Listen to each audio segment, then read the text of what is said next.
Ya, Indonesia dapat tambahan 2 pemain baru, Mes Hilgers, Eliano Reinders, dan tentu ini akan menambah banyak pilihan untuk Coach Sintayong menghadapi Bahrain nanti. Kemungkinan mereka sudah bisa debut, nanti tentu akan dilihat apakah Mes dan juga Eliano ini bisa langsung debut atau tidak.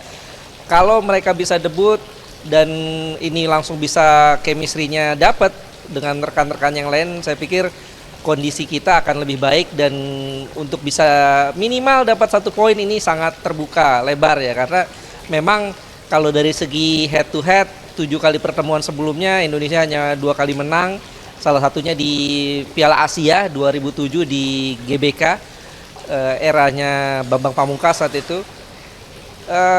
Tapi juga kita juga sempat kalah 3 kali dari Bahrain, termasuk kekalahan yang sangat telak 0-10 di tahun 2012 di kualifikasi Piala Dunia 2014 saat itu. Tapi yang perlu dicatat sekarang beda ya. Kalau dulu kita kalah 0-10, PSSI saat itu ada dualisme, kompetisi juga ada dualisme, ISL, IPL, sehingga yang datang ke Bahrain saat itu tidak dengan tim terbaik. Meskipun ada Diego Michels, ada juga naturalisasi. Tapi sekarang kita beda.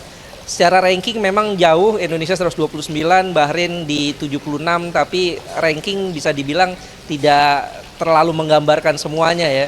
Karena secara permainan Indonesia berkembang dengan banyaknya pemain diaspora, plus lagi ditambah 2 pemain baru, Mes Hilgers, Eliano Reinders. Saya pikir dengan modal kita 2 poin menahan Arab Saudi 1-1 dan juga Australia 0-0 ini tentu akan menambah percaya diri. Sekarang targetnya kan tidak main-main nih, PSSI menargetkan bawa pulang poin ya. Syukur-syukur kalau bisa bawa pulang 6 poin dari Bahrain dan juga Cina. Tapi saya pikir kalau kita bisa bawa 4 poin saja, 1 poin di Bahrain dan 3 poin nanti kita dapat di China, ini tentu akan menjadi sebuah usaha yang bagus buat kita untuk bisa bersaing di grup C ini dalam kualifikasi Piala Dunia putaran ketiga.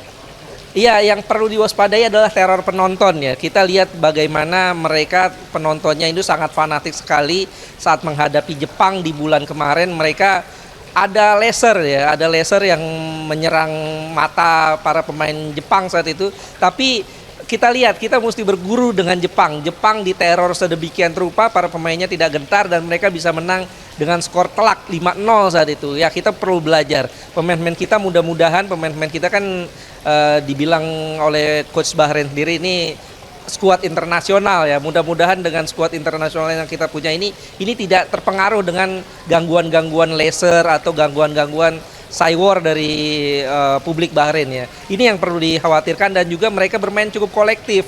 Saat mereka menang menghadapi Australia juga mereka bermain sangat kolektif, dan yang perlu diwaspadai lagi adalah bagaimana pancingan-pancingan emosi. Ini para pemain Bahrain ini kita lihat pintar sekali memancing emosi. Kekalahan Australia dari Bahrain tidak lepas dari para pemain Australia ini terpancing emosinya sehingga mereka kehilangan performa terbaiknya dan kalah. Ini yang harus diantisipasi oleh tim nasional Indonesia.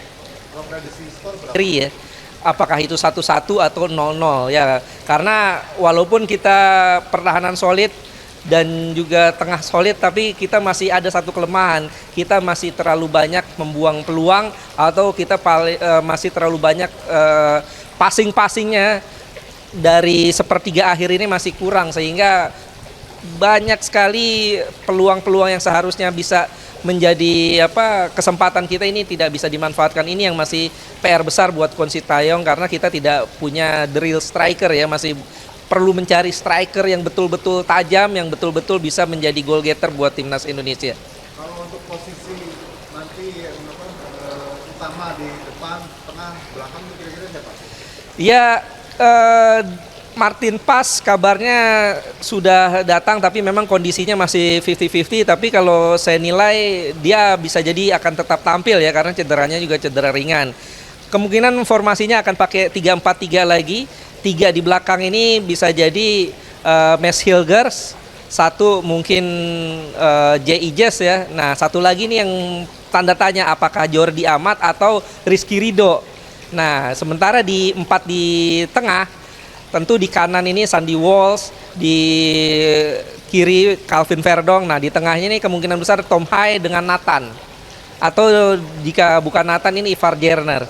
Sementara di 3 depan bisa jadi nanti ya Rafael Strijk, Ragnar Oratmangun ini kemungkinan besar akan tetap diandalkan. Nah, satu lagi, apakah Eliano Reinders langsung main atau justru ini Witan atau Marcelino Ferdinand? Ini yang menarik ya. Ini 3-4-3 yang memang selalu diandalkan oleh Coach Sintayong.